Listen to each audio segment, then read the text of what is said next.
Namipite tukala okeng ne hoin kamzong letan thawai leplen sikibung sinakai thil tingpibung kiti ho them khat ga min pha dinga hechilai ho a eisu boijing lai ta ubin Manipur Chief Minister le Kejit si ho Guwahati mona kimudinga ana umchu mipi ho ti chu milong na ga ho esan mele ho le e ho KUKI zo te zong chu ipithu seivin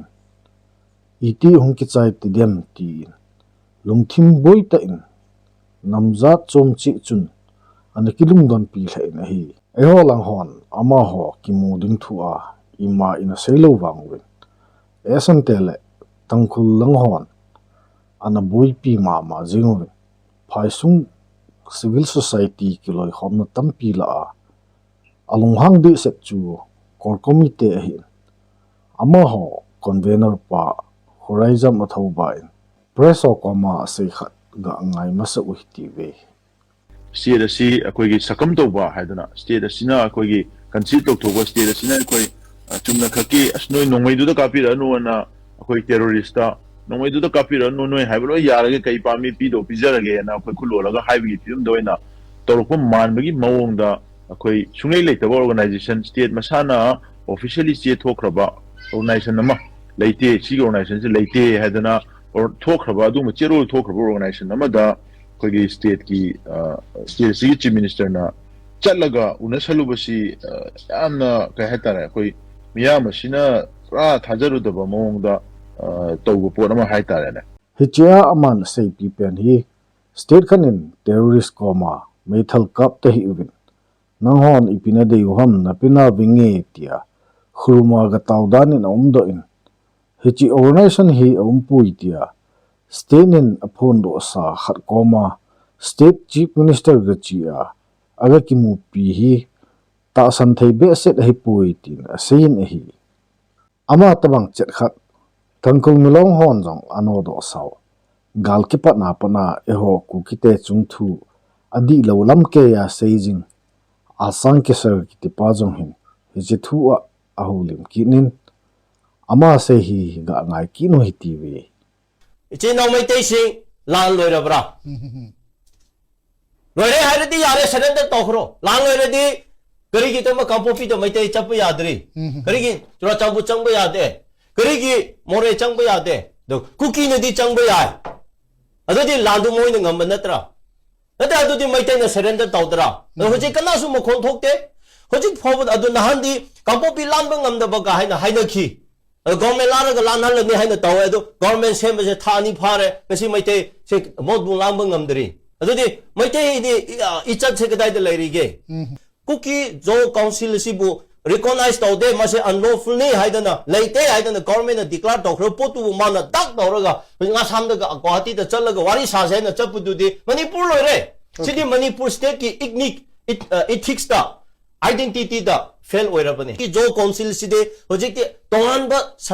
separate state amagi potu tahan khare ba adudi mi separate administration dalibodo potu taraga dore ba khoi di separate ni hojik ti imphal da sulala roi Manipur ga maite ga khoi di pulo have se KUKI jo council na ngang bane ba natra aduna moi di ikni clean sini aduna buffer zone se thambani akhoi di imphal da sulala wa hena madugi laktabagi ta madugi tamakta even deputy CMP raso mi visual da ha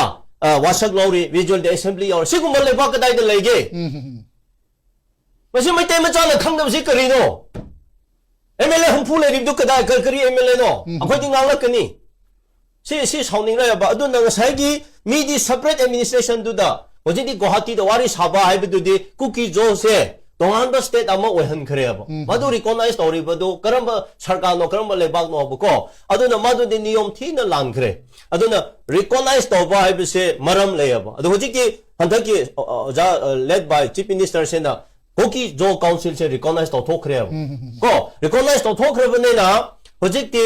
madu kari tawrak dab no kari lak dab no hai ba ki consequence madu ki further of action si de ma yaw na khang dri ba adu ga KUKI zone kari tawrambra hai bese ma khang dare ba aduna ngasai sidi peace ki nate temporary relief ki nate hena irang hawrak ni yango mana si tawrak pa da ngasi kokomi na condemn hawre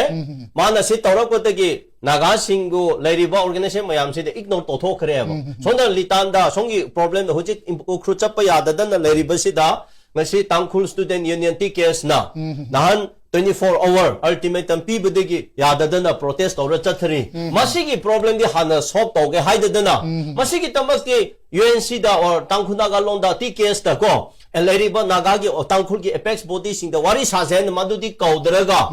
mana madu loina maktu de ignore to thole haraga hojik haida Guwahati da pairaga KUKI jogi wari sasen na tori bududi karamba wari no karamba agenda no kari lerege ba kari hojik peace aduga mana lo thokre mani maite imphada loina lakpa khoi risk logani haire aduga madu amuk imphada amuk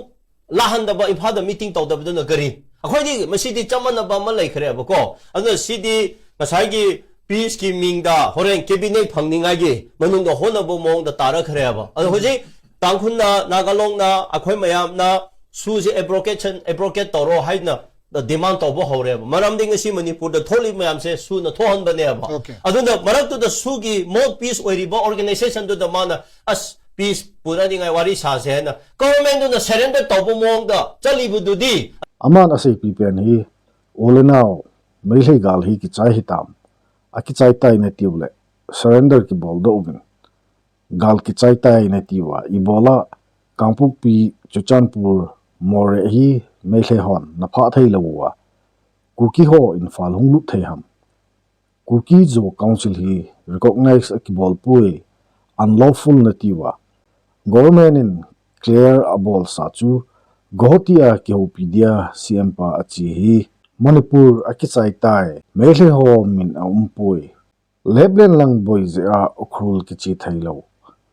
tangkhul siasu za chomin ultimatum abol kihola pi masat ingi tilowin KUKI ho ipihia kihopedia chiham tia ase hi mehlele tangkun la ase thei che ki hetenin hitia kezit c2 ase hlon hi abul hi siam lui biren ki chepna hi hidinga hi ni atam zon again mo hi aji chu biren bol theilai ta aman cha gyal hlona ahin Manipur CM why him chan in asina achu IDP so kinung le thailo le namtani ki ka trust deficit omjia invite ki bol hi amahon infal lungmong sela ahung chot lut dingo ha san sanala even jia hi abulchu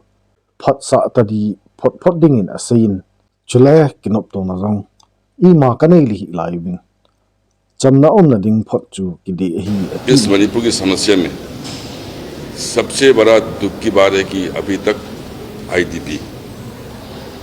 internal displace person घर बहुत लोग घर जा नहीं पा रहे हैं तो उस सिलसिले में हमको ये लगता है कि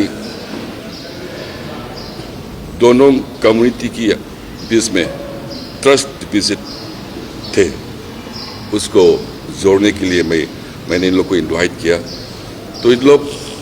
अभी इम्फाल आना इन लोग को कंफर्टेबल नहीं लगा सो आई टोल्ड देम भाई कहीं भी मिल जाता है at least we need a good beginning तो चर्चा में शांति आने की चर्चा में बात देखिए सबसे पहले मिल के बातचीत हुआ उस बात के लिए सरकार की इन्विटेशन में इन लोग आया गया तो मैं इन लोग को बहुत धन्यवाद देता हूँ एंड सेकेंडली ये बात आगे बढ़ेंगे तो अभी कोई ऐसा कुछ मतलब ना एग्रीमेंट है ना डिसीजन है तो मेरा सिर्फ अपील था कि पीस रेस्टोर करने के लिए ये KUKI कम्युनिटी का भी यहाँ आ जाए हम भी उधर भेजें तो उसकी बीच की जो ब्रिज तोड़े हैं उसको हम सब forgive and forgiveness करके as I told you earlier the Prime Minister of India he announced to the Parliament Manipur की ngangpei kaiba yaroe already announced तो उस बात में मैं क्या बोलूं भारत की प्रधानमंत्री ही बोल रहा है तो मैं क्या बोलूं सी कुछ डिमांड नहीं है कुछ कमिटमेंट नहीं है only my approach for the peace process, शांति लाने का। तो मेरा आईडीपी मतलब बोथ साइड की आईडीपी तो अपने ही है, कुकी का भी मैते का भी। तो वो लोग भी यहाँ आ सके तो हम लोग भी उधर जा सके, बस उसकी चर्चा हुआ। से कुछ बात होता है सरकार की, सबको बताया नहीं जाता है। कुछ बात होता है बताया जाता है, इतना बताना था मैं आप लोग को बता चुका है। Hichituahin Gazet si Honzong Guwahati a Kihouna thu press release and Bolovin ama hona say na wachu CM patohin thiltampi akisein ahin akisei hojeb hochu tuka la a KUKI hole tangkhul ho ki boina hi agan na thei pe na nga sa hi na ding chamnale ki ho khom theina om na dinga victim so justice thudi ta a chung thu sei hla hi ding buffer zone phate maintain building chule chamna phate om theina dinga SUO so group soto Kihouna resolution agan theipe na sa ding ti ho hi a savin hi alangkhana hitia kejit sito Manipur Chief Minister pa ki ho thlana alum atla om lo ji chun chuchan pulanga chengkon panga kejit si president pu hanen thang in maya chun pungni ni le minute somli hodonin chairman pa in maya chun mi pha be ki khomwen chairman pa in chu songa abula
Cita. Tuh.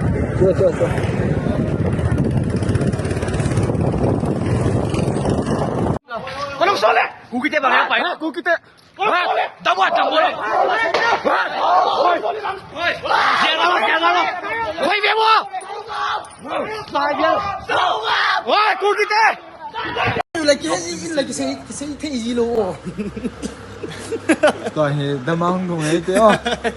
đang đọc ta dính lại cái lẽ hơn đấy thế KUKI nôm lo hiu về KUKI cái hiu về cái tia lên tia luôn mình cất lại cái gì điều chứ nào bro mình cất lòng cái gì điều chứ hitia boina na soji chun security ho hong thang do ta win boina sim ho chunga chun tear gas so jong akap humuvin chule Zani ki ka achun phat sot pi boina na so ta nahi ha nom tai ta cái channel pan tao chlai tai ha bê ơi cho nòng ngay cho chlai tai chiu á biết sao vậy thì nó chlai tai xem chlai tai chलो भाई हम लोग से पता है आपका है ना आप हमारे हैं हम आपके वो पता है सुनो भाई देखो मेरी बात सुनो एवरीबॉडी बात सुनो आप हमारे हैं तुम हमारा जोमी कितने और कलम चला तो हाथ तुम हमारा जोमी खड़े का थालो ले कलम है लो दे बटो bro mai bro mo cho hana sam ni cái bát mai rong khăm phẳng rồi cái gì cái là ngắn lệ rồi Salah ngaria lah itu kita weh kita ide em salam boy joran ya bodoh गाड़ी चबा इनसु ले फरे ये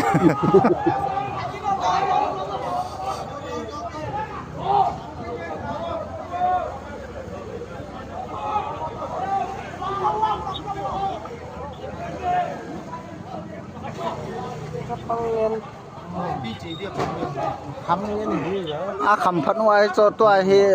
xã lăng a Boina cho chi điều vậy nè bị phiền bỏ điều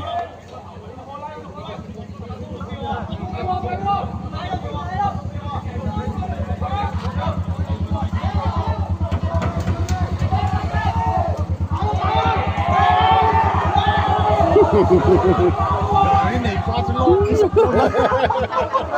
cái rồi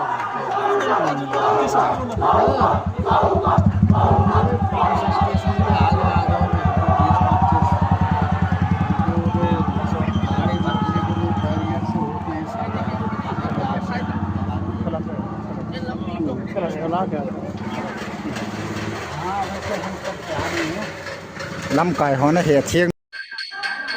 rồi bị té mấy cái gì nào kia đó what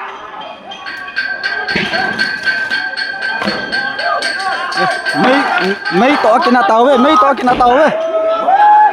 Hola security force nó khám ô hey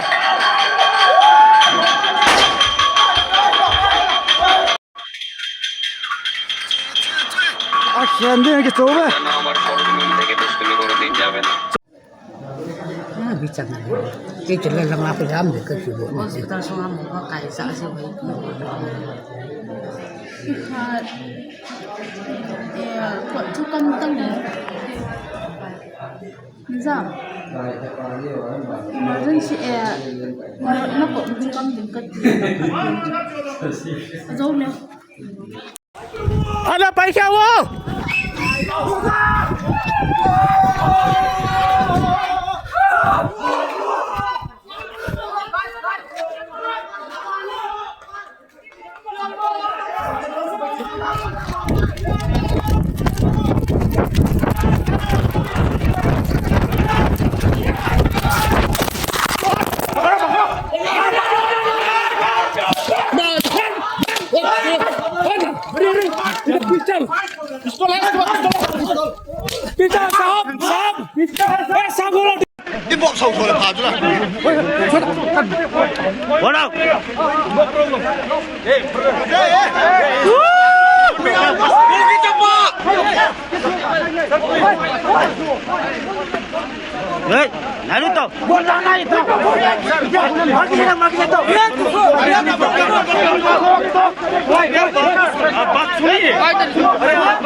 giảm đi cái vẫn mất sẵn ngay ăn khiển nó về bra xe hô chứ băng chứ anh biết tiếng ngân hả nó vào kia này ra đâu chứ hô kéo vào cả rau ấy tôi biết tiếng ngân kia ngày theo hey mà tao chốt cái đôi tao lâu đấy tao hiểu tao biết tiếng ngân kia ngày tai nó ăn làm gì hả nó ăn làm gì hả và gì ăn quật đâu nó là nó là các cái số to cái tụ mà vậy sẽ sắp bây giờ blank fire bolo ấy họ long blank fire ta bolo oh nghe ai đâu ở mấy hôm nay cái khel ta ngay rồi lang blank fire warning cái pichiu ấy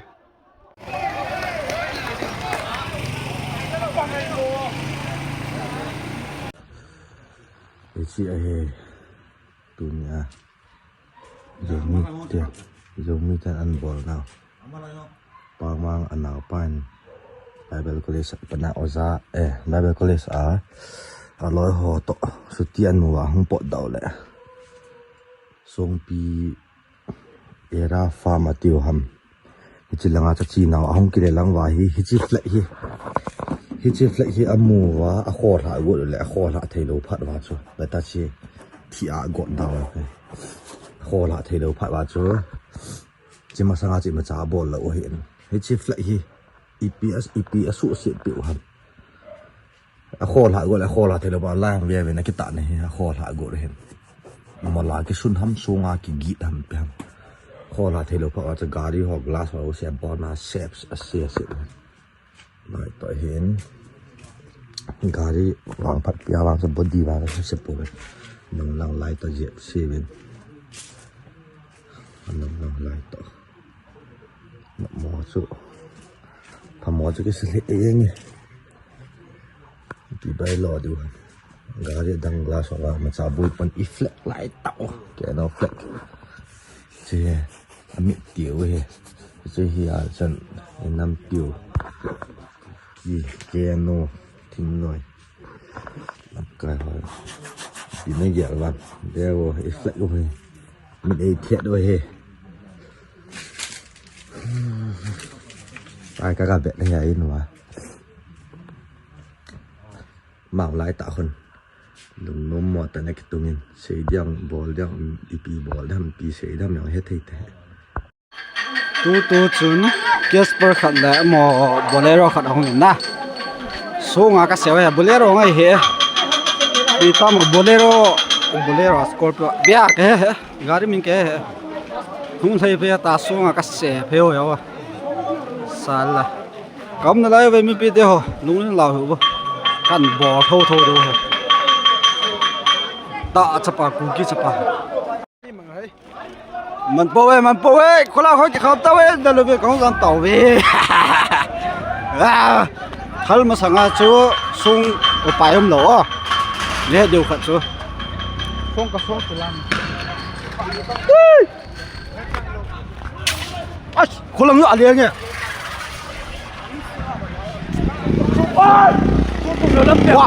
khó làm khó liền nhỉ chúng ta ra ôi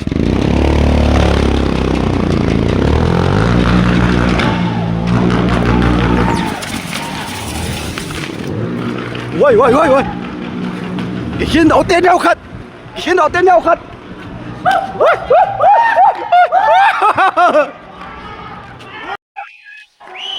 tôi tại Hà Linh bang đuôi số lịch đi sal cái chỗ cặp tàu gin nghe sal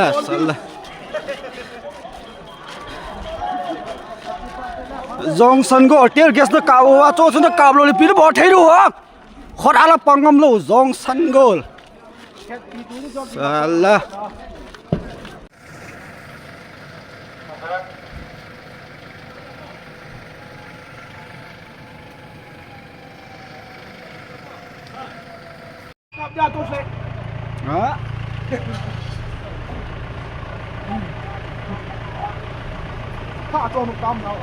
cặp lại về ơi ra chapa gini bỏ đâu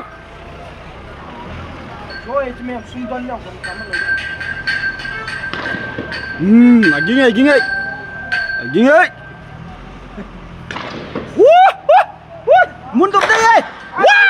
muốn đập đây chứ bao nhiêu salah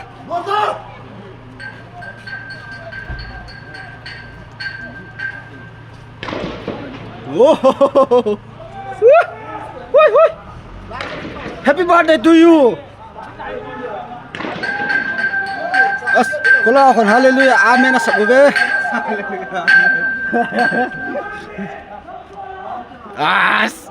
afue kam soro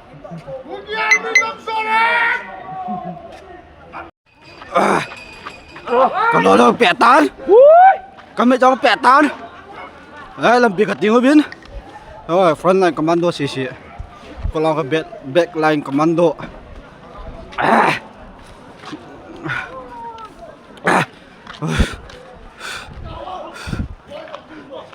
accelerate mai hết chứ chúng tôi accelerate đây tiếc có mấy nôm đây thal lagi nghe thal lagi kap tu ngam mau tam ke te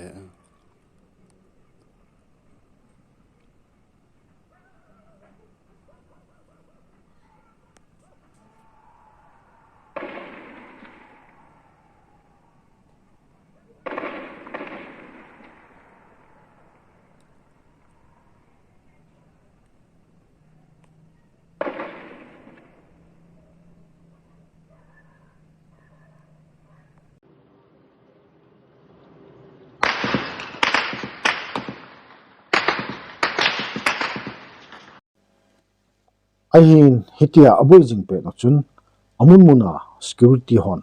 na sate na tingovin Casper gari to kithoin apangovin amun muna thaljong zan sot chanchun ana kap movin zan sot bele again be jengin hiti chun phat sot ta pi chu ana boile jengovin hi achai chainan security ho hapan hat na zalin khangkim langchun ahung thip pantan hiti chun all in ahung thip ta na hi tuka la tangkun ho to hibang sia iso lai tawa hitabang ehole eho ki ka hitia thu aso hi koimanjong deipontin koimanjong pom theiponti ti chu achaina adinga isei no mo hisa o hitin tun pu monjo holimna kihilna hichi ho thu aseina ngayo hitin tuni adingin hichan hin chaita hiti we in songa chatia thuman lowa mi to ahung kina tiang le anu le pa kingo jin thil hoilo thil phalowa bol tiang jong le anu pa kingo in thil pha hin bol tiang jong le anu pa mama min phaji hiwin he chita bang main tu hin lam ka jong a khuveng bungin KUKI mina zomi seisiloi zomi mina KUKI seisiloi a seisiten a seisin khu ipiam hello akile sa piu chu ipiam jong hello he cho khu hiwin idin mun hi pona dom mama jengin in sung din mun to bang hiwin zomi kitia KUKI noisi KUKI kitia zomi imachalawa mu ti ho hi am ho hi imacha hello ho hiwin lam kaite min mo hi katinomin lam kaite hin ama lam kai hi nom na zia anu ya ho chapang kho hello ho zuwa don kham sa jiu adu du apiwa hita phang pharanga akiphin sa jiu hin hi ka mo se hi pon detail ta ka het na tam ta um hitan lam kai kiti ho koi mamin ka la lo hin lam kai nom ho achunga leng nom ho hin boina sim asiam nom tiengule thilipiam khada so sa nom tiengule mi hi zule sain a khelei jive ti hi akizain hi cho hi aphamo le zengin lam kai hi nom nau hi itilei dal ha diu ham itilei pai ha diu ham to a zadang namdang ho to imi sa teu aning lang khana ki boya e ho aswai ki kheu hi chi thil phalo da hin lam kai te jong ki gel pha vin lang nang lam kai ni hi lowa igam le nam sunga chamna dinga hi le na lam kai na be na dal ha phai lo ham ichan na lam kai ki gon ham ai lowa le Vladimir Putin na copy nom ham Kim Jong Un na copy nom ham Xi Jinping na hi nom ham ti hoi ki gel vin lang tu hin gam tum gam det in mun pa ta det ta zung in nai pu win hi choi nei masang win mi to soda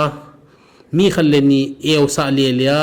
lam kai hi na tu det jing ding ti hoi bol da taw te katinomin lighthouse area selmat le dunga eo le ho le police station mai la boina sem le hon an heaven lang hito bang na bol lai se ba hi government dinga nop che e ho le ho ki ka sagu bo sep na ding nop che hin hi cho hi pai la win zuna don nom wale in sunga nom deun ki don belang na khamnung teng le zarda khat thai ben lang nom ten i mo leu chun nampia dinga tung khalo ding nampi boy lo ding hi katinomin pu si singson in anase bangin nagate to movement lo thing hi jong le nagaland na niu meite independent mu hi jong le state na niu emi te hi macha i mu nai lo hin ikinga na diu be ilunga na diu be ilung dam sa nom ta ki win ding be gam nei phonutin gam nei zo tel inop nomle anom nom kinaw te anom nom kithanutin igam wa ki vuyu te ti kain sei nom hi